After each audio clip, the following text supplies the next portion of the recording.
Salut, donc dans la vidéo d'aujourd'hui, je vais vous expliquer comment avoir un hôtel Fastpass. Donc un hôtel Fastpass qui va pouvoir quand même vous servir, va pouvoir vous donner un coup de boost, notamment pendant les périodes du printemps, de l'été, de Halloween et de Noël. Donc vraiment là on va arriver sur la grosse période à Disneyland Paris, c'est-à-dire que oui il y a des mini tambours au milieu, mais concrètement il y a vraiment deux périodes à Disneyland Paris. Il y a vraiment janvier, on va dire jusque fin avril.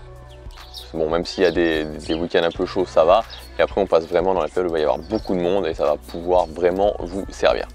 Juste avant ça, comme d'habitude, en cliquant sur l'image qui apparaît juste ici, vous allez pouvoir accéder à ma série de vidéos privées. Vous aurez véritablement en vidéo un plan d'action pour vous expliquer en détail comment payer moins cher quand vous allez à Disneyland Paris, comment payer moins cher quand vous serez dans le resort à Disneyland Paris et comment gagner du temps sur les attractions.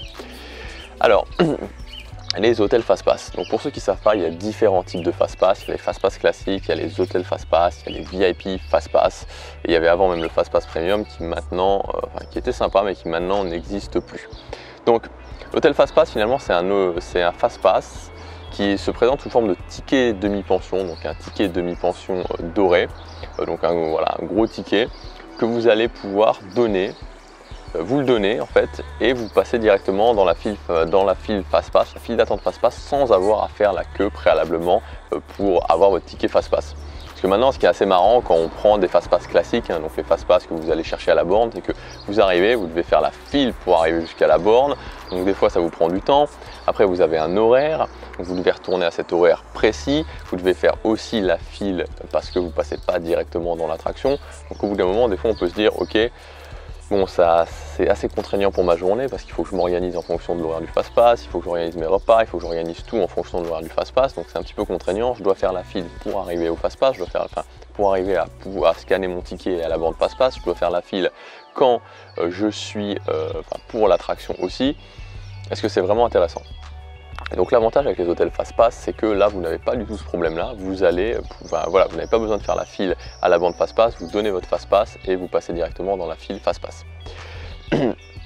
Donc comment les obtenir? Donc en fait pour obtenir ces hôtels Fastpass, vous allez devoir aller soit au Golden Club Forest, qui est le club privé du Sequoia, soit au Newport Bay Club, au Newport Bay Club, pas à l'hôtel, au Compass Club, donc qui est le club privé du Newport Bay Club, à l'Empire State Club, qui est le club privé du New York, puisque maintenant il n'y a plus de VIP Fastpass, j'insiste là-dessus, à l'Empire State Club, ou alors au Disneyland Hotel en chambre standard.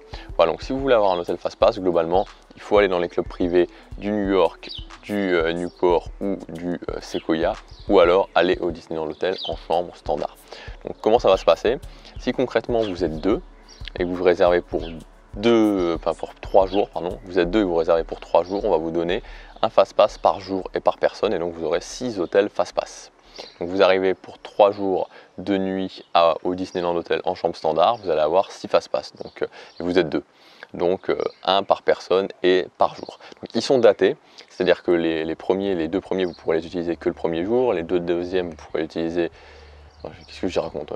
Dans les deux premiers, vous pourrez l'utiliser le premier jour, voilà, les deux deuxièmes le deuxième jour et les deux troisièmes le troisième jour.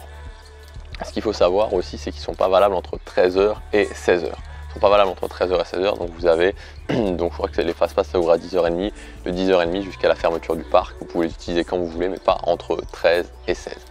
Donc c'est assez intéressant. Après, ça peut valoir le coup. Donc ça peut valoir le coup, même si ça ne change pas complètement la donne, mais ça vaut particulièrement le coup pendant justement ces saisons comme l'été, pendant ces saisons comme Halloween, pendant ces saisons comme Noël, où un petit Fastpass en plus, ça va faire la différence. Parce que si vous savez bien gérer votre journée, notamment comme j'explique dans les vidéos privées, que si vous savez bien organiser votre journée, vous pouvez déjà passer pas mal d'attractions, et en plus vous allez avoir une cartouche en plus pour une attraction pénible, comme par exemple Ratatouille, comme par exemple le train de la mine. Bon, en 2016 il est fermé, mais ça sera le cas pour après. Comme par exemple ces attractions pour Buzz, ces attractions, il y a toujours énormément de monde et vous allez vous éviter 100-120 minutes de file d'attente dans les vraiment grands moments. Donc voilà ce que je voulais vous dire dans cette vidéo. On se retrouve très bientôt pour la prochaine. Salut!